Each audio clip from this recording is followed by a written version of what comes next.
Kalau dibacakan ayat-ayat Allah, mereka bertambah iman kepada Allah Subhanahu wa taala. Rasa takut di dalam hati ketika disebut nama Allah itu namanya warid. Rasa bertambah iman kepada Allah ketika beribadah, membaca Al-Quran, itu namanya warid, pemberian dari Allah. Jadi yang dibaca Quran, yang disebut nama Allah Subhanahu wa ta'ala, cuman orang yang berzikir itu ada rasa takut. Rasa takut itu namanya warid. Membaca Al-Quran ada rasa insaf. Insaf itu namanya warid, pemberian dari Allah Subhanahu wa ta'ala. Karena orang baca Quran yang tak ada rasa, ada juga baca Quran aja selalu macam tu saja, la dia takut, wala dia bertambah insaf, wala dia bertambah iman. Mungkin perbuatannya pun tak berubah. Dia baca Quran di rumah atau di surau atau di masjid, perbuatan di luar dia punya maksiat lancar saja, yakni tak ada kesan pada apa yang dibaca akan Al-Quranul Karim. Hal ini juga disabdakan oleh Nabi SAW tentang orang beribadah tapi tak ada kesan pada ibadahnya, tak ada warid pada ibadahnya. Seperti dalam hadis Nabi Muhammad SAW, beliau ketika mengabarkan tentang golongan Khawarij. Golongan Khawarij ini golongan orang-orang yang ibadahnya luar biasa, tetapi kekejamannya lebih luar biasa lagi. Dan mereka adalah yang memerangi kepada Sayyidina Ali bin Abi Thalib. وبعد قال الإمام ابن عطاء الله السكندري في كتابه الحكم نفعنا الله به وبعلومه في الدارين آمين. Hikmah yang ke-220, لا تزكين واردا لا تعلم ثمرته فليس المراد من السحابة الأمطار وإنما المراد منها وجود الأثمار. Janganlah kamu memuji ke atas keadaan yang baik yang kamu tidak melihat hasil dan buahnya, karena bukan menjadi tujuan pada awan itu hanya sekedar turunnya hujan, tetapi yang diharapkan pada awan atau turunnya hujan adalah hasil daripada hujan itu turun. Yakni buahnya itu apa kalau hujan turun? Hujan turun tak selalunya dia memberi manfaat. Kadang-kadang boleh jadi banjir. Atau hujan turun tetapi tidak menyuburkan tanah dan tumbuh-tumbuhan. Hujannya turun tetapi hasilnya tidak ada. Ketika diberikan perumpamaan oleh baginda Rasulullah SAW tentang hujan turun, itu ada 3 kategori. Yang pertama, menepati kepada tanah yang subur, sehingga tanah itu dapat menyerap air hujan, dapat menumbuhkan tumbuh-tumbuhan, dan buah dimanfaatkan oleh orang ramai. Pada bahagian ini hujan bermanfaat daripada segala aspeknya. Yang kedua, hujan turun di tanah yang keras, namun tanah itu boleh menakung turun air hujan atau menakung air hujan itu, sehingga tanah itu tak mengambil manfaat dengan hujan, tapi orang lain boleh mengambil manfaat dengan takungan air itu untuk diminum dan seterusnya. Tapi tanah itu tidak mengambil manfaat pada hujan. Yang ketiga, ada tanah yang sama sekali, la dia boleh serap, wala dia boleh takung, wala dia boleh tumbuh-tumbuhkan apa-apa bentuk tumbuh-tumbuhan. Ini tanah sama sekali tidak mengambil manfaat daripada turunnya air hujan. Gambaran ini diberikan oleh Rasulullah berkenaan dengan orang yang dia mendapat ilmu, lalu memahami dan mengamalkan. Maka ia termasuk yang pertama. Yang kedua adalah orang yang mendapatkan ilmu, dia sampaikan pada orang lain mengambil manfaat, tapi dia tak beramal. Umpama yang kedua tadi boleh menakung air orang lain, boleh mengambil manfaat, tapi dia tak beramal. Yang ketiga, yang hatinya tertutup sama sekali. La dia dapat ilmu, wala dia beramal, apatah lagi nak sampaikan kepada orang lain. Jadi pada kata-kata hikmah ini, kata Imam Ibn Athaillah Sakandari, menggambarkan tentang keadaan-keadaan orang ketika beribadah dengan mengalami satu warid. Warid ini keadaan yang baik. Seperti seseorang itu dalam beribadah merasakan khusyuk. Seperti orang dalam beribadah dia menangis. Seperti orang beribadah adanya keinsafan dan kesadaran bagi seseorang. Itu keadaan bagi orang tersebut namanya warid. Di dalam Al-Quranul Karim Allah Subhanahu wa Ta'ala berfirman tentang orang-orang beriman. Katanya orang-orang beriman, wabashiril mukhbitin, sampaikan kabar gembira kepada orang-orang yang mukhbit. Mukhbit ini orang yang sentiasa istiqamah beribadah dengan tulus dan ikhlas. Alladzina idza dzukirallahu wajilat qulubuhum. Kalau dibacakan ayat-ayat Allah, hati mereka gerun dan takut kepada Allah. Wa idza tuliyat alaihim ayatuhu zadadhum imana. Kalau disebut nama Allah, mereka ada gerun, rasa takut pada Allah, perasaan. Kalau dibacakan ayat-ayat Allah, mereka bertambah iman kepada Allah Subhanahu wa Ta'ala. Rasa takut di dalam hati ketika disebut nama Allah itu namanya warid.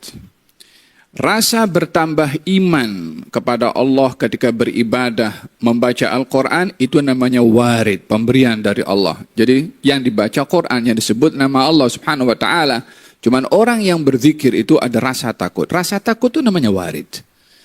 Membaca Al-Quran ada rasa insaf. Insaf itu namanya warid, pemberian dari Allah Subhanahu wa Ta'ala. Karena orang baca Quran yang tak ada rasa, ada juga baca Quran dia selalu macam tu saja, la dia ada takut, wala dia bertambah insaf, wala dia bertambah iman. Mungkin perbuatannya pun tak berubah, dia baca Quran di rumah atau di surau atau di masjid, perbuatan di luar dia punya maksiat lancar saja, yakni tak ada kesan pada apa yang dibaca akan Al-Quranul Karim. Hal ini juga disabdakan oleh Nabi SAW tentang orang beribadah tapi tak ada kesan pada ibadahnya, tak ada warid pada ibadahnya.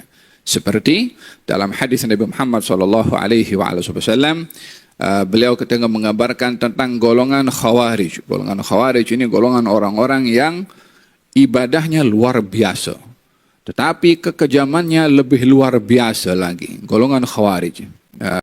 Mereka adalah yang memerangi kepada Sayyidina Ali bin Abi Thalib. Katanya baginda Rasulullah bersabda tentang golongan ketika ada seorang yang datang ke masjid Nabi namanya Dzul Khuwaisirah. Namanya Dzul Khuwaisirah. Dia dikenali sebagai seorang yang istiqamah dalam ibadah. Istiqamah dalam salat. Sehingga ketika datang, kata sahabat mengatakan, ya Rasulullah, inilah orang yang kami puji-puji sebentar tadi. Yakni dipuji karena ibadahnya, karena salatnya yang terus dilakukan. Kata baginda Rasulullah, saya nampak orang ini kena tampar mukanya dengan syaitan. Kemudian diberitahu oleh Nabi kepada sahabat tentang lelaki tadi yang dipuji oleh sahabat. Ketika jumpa, ditanya oleh Rasulullah, adakah kamu masuk ke dalam majlis ini dan kamu merasa kamu yang lebih baik daripada orang-orang lain? Katanya, ya. Kata baginda Rasulullah, oleh sebab itu aku nampak muka kamu kena tampar dengan syaitan, maknanya ghurur, sombong, menganggap diri lebih baik daripada orang lain, dan ini bahagian daripada ightirar. Orang yang takabur dengan ibadahnya, dan ia lebih dahsyat daripada orang yang takabur dengan harta atau jawatannya. Maka dia pergi ke sudut dan dia salat. Sebagaimana awalnya diketahui oleh sahabat, dia ahli dalam sembahyang, dia salat. Mungkin kata Nabi, siapa di antara kamu yang boleh pergi dan penggal kepala orang itu? Sayyidina Abu Bakar pergi, kemudian bersama dia dapati sedang berdiri. Maka dia tak bunuh orang sedang salat. Memang pun dalam syariat tak boleh orang itu membunuh orang dalam keadaan salat. Kata Sayyidina Abu Bakar, ya Rasulullah, dia sedang salat. Kata baginda Rasulullah, aku dah tahu engkau tak akan buat. Yakni karena secara hukum syarak memang tak boleh bunuh orang sedang salat. Hatta tidak salat pun juga kalau dia muslim. Pergi Sayyidina Umar, didapati sedang rukuk. Kata Rasulullah sedang rukuk. Kata Sayyidina baginda Rasulullah, aku tahu engkau tak akan buat. Sampailah Sayyidina Ali pergi dan dia sudah tiada. Kata baginda Rasulullah, akan keluar daripada sulbi orang ini golongan orang kalau baca Quran, macam Quran tu baru turun. yakni fasihnya, tajwidnya, tarannumnya, makhraj hurufnya, mungkin macam-macam apa yang dituntut kita untuk baca Quran, itulah yang ada pada mereka. Yakni bermakna mereka bukan calang-calang orang. Mereka bukan golongan orang-orang yang tidak tahu tentang Quran. Kata Nabi, sifat mereka adalah baca Quran. Dan bacaannya bukan calang-calang bacaan. Kama unzil. Macam Quran itu baru turun. Yakni untuk memberitahukan betapa mereka tekunnya di dalam membaca Al-Quranul Karim. Tetapi la yajawis taraqihim, tidak melepasi tenggorokan mereka. Artinya tak sampai kepada hati. Kemudian yakhrujuna minad din kama yakhrujus sahmu minar ramiyah. Orang yang tadi baca Quran itu akan keluar daripada agama umpama anak panah yang keluar daripada busurnya. Keluar daripada agama bukan bermakna dia kufur atau murtad, tapi keluar daripada prinsip agama. Keluar daripada nilai-nilai murni agama. Oleh sebab itu, mereka yang memerangi Sayyidina Ali ini, yang membunuh Sayyidina Ali itu orang ahli ibadah namanya Abdurrahman bin Muljam atau bin Muljam. Dia boleh dikatakan ada daripada wajahnya nampak itu kesan ibadah sujudnya. Dia terlalu banyak ya sujud. Tapi dia pembunuh kepada Sayyidina Ali bin Abi Thalib, menyimpan azam, niat untuk membunuh kepada Sayyidina Ali, dan ia dilakukan juga. Ia adalah golongan daripada Khawarij yang memerangi Sayyidina Ali dalam peperangan dalam masa pemerintahannya adalah golongan orang-orang Khawarij yang menuduh Sayyidina Ali keluar daripada agama, murtad. Itu adalah golongan mereka juga. Bayangkan, dituduh murtad Sayyidina Ali bin Abi Thalib yang mendapat kabar gembira daripada Rasulullah, salah satu daripada 10 orang masuk syurga adalah Sayyidina Ali. Macam mana jadi murtad akan masuk syurga? Tapi golongan ini adalah orang yang baca Quran. Golongan yang seperti ini lebih dahsyat daripada orang yang baca Quran, paham tapi tak insaf. Tapi ini sama sekali dia against kepada apa yang sudah diperintahkan oleh Allah Subhanahu wa taala dalam Al-Quran dengan memanipulit makna Al-Quranul Karim untuk menghalalkan segala cara yang ia inginkan. Jadi di dalam beribadah ada kalanya orang mendapatkan warid. Ada kalanya orang tidak mendapatkan warid. Ada kalanya orang sama sekali tertutup untuk mendapatkan warid seperti golongan yang saya sebutkan tadi. Kata Imam Ibn Athaillah Sekandari, kamu jangan sekali-kali memuji atau merasa syok atau merasa bangga bila kamu berada dalam keadaan warid yang baik tadi saat kamu beribadah. Yakni kita baca Quran menangis. Wah, hebat sudah aku menangis. Ini bahaya. Kamu jangan sekali-kali kamu puji ketika kamu mendapatkan warid saat kamu beribadah. Atau dia ketika membaca Quranul Karim dia menangis, atau dia insaf, atau dia. Warid ini adalah permulaan. Warid ini adalah tanda, tapi bukan cukup sampai di situ.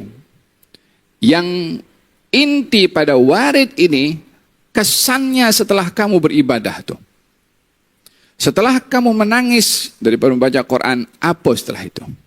Kembali kepada dosa yang sama atau tidak? Setelah insaf saat salat itu, di luar sana, berubah atau tidak? Karena perumpamaannya, kalau hujan itu turun, bukan yang ditunggu hujannya sahaja, tapi apa setelah hujan itu? Tumbuh-tumbuhan itu tumbuh atau tidak? Tanaman itu dapat subur atau tidak? Binatang dapat minum atau tidak? Sama juga warid ketika turun kepada seseorang dalam beribadah. Impactnya itu di luar dalam praktikal macam mana? Dalam muamalah macam mana?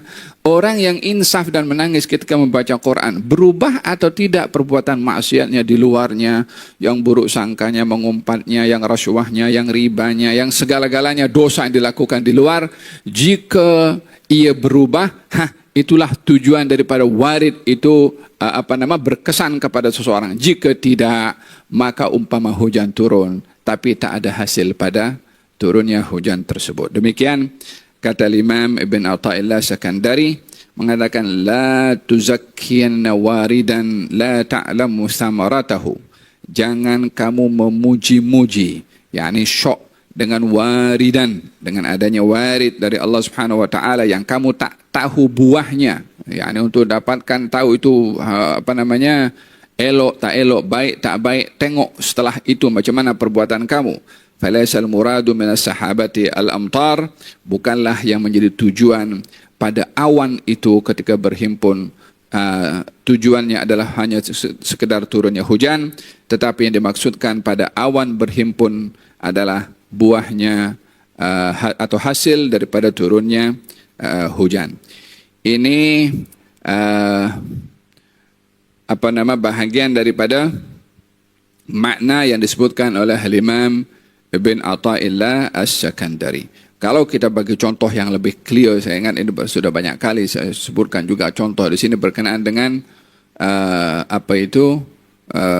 warid yang ada kepada kepada makhluk namun tidak berkesan adalah iblis. Apa kurang tingginya ibadahnya iblis sehingga ia diletakkan di tempat yang teramat tinggi bersama dengan para malaikat yang ibadahnya cukup luar biasa, walaupun hakikat ciptaan iblis dengan malaikat itu berbeza. Malaikat tidak ada dorongan untuk berbuat maksiat, iblis ada dorongan berbuat maksiat, tapi dia dikenali dengan ibadah yang tidak melakukan maksiat masa berada di bumi. Ketika diangkat, disuruh oleh Allah Subhanahu wa taala sujud kepada Nabi Adam, yang menjadi halangan kepada iblis adalah ightirar. Apa itu ightirar? Rasa bangga dengan ibadah. Aku dah banyak ibadah. Jadi tidak dilihat itu ibadah hasilnya ketika diperintahkan oleh Allah, taat atau tidak. Ternyata ketika disuruh sujud dia tak taat, walaupun dia ahli dalam ibadah pada awalnya. Dan kesimpulannya adalah jadikan keadaan yang diberi oleh Allah berupa warid, insaf, menangis, sedar, itu adalah dapat diterjemahkan praktikal. Berada di luar, berubah keadaan kepada keadaan yang lebih baik. Tergelincir berkali-kali pada dosa bukan menjadi satu halangan untuk dia continue untuk berubah, tapi tidak ada azam untuk berubah walaupun dia menangis ataupun sedar. Itulah yang akan menyebabkan umpama hujan turun tapi tidak ada hasil. Mudah-mudahan Allah Subhanahu wa taala memberikan kepada kita warid dan juga hasil daripada warid. Amin Allahumma amin. Billahi taufik.